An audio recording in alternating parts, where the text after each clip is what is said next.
Здравствуйте! Добро пожаловать на канал About Animals. Однажды в одной деревне жил охотник, и после охоты ему удалось найти одного волчонка. Охотник принес его домой.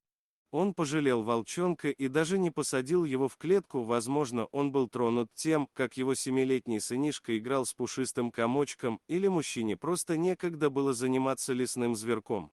Хотя волчонок рос в доме, с виду он был похож на щенка обычной дворняги, но дикие искры выдавали в нем будущего опасного хищника. Обычного лесного волчонка нельзя приручить, сколько ни старайся. Поэтому он был просто игрушка до тех пор, пока не стал опасен.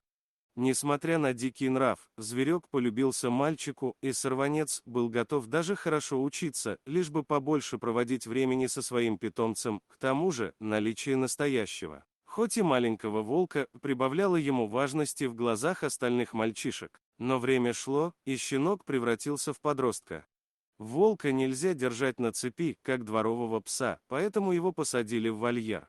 Но разве деревянная клетка может удержать настоящего хищника? Однажды ночью он сбежал. Мальчик горевал и плакал, но волк не собака, он не вернулся.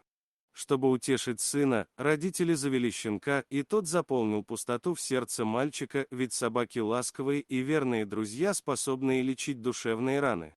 Так прошло несколько лет, милый мальчик тоже превратился в нескладного подростка, который любил допоздна гулять на улице.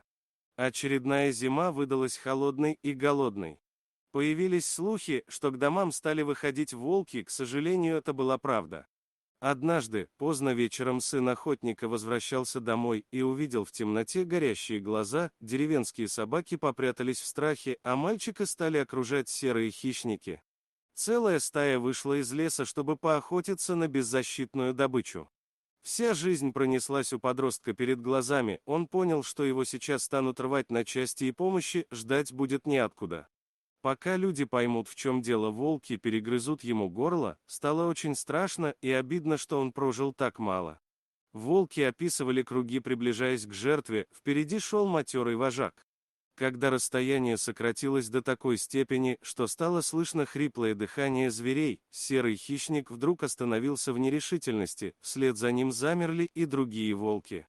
Вожак стоял неподвижно и осторожно принюхивался к мальчику. Внезапно он едва вильнул хвостом, развернулся спиной к жертве и, издав повелительный рык, заспешил к лесу, стая отправилась вслед за ним.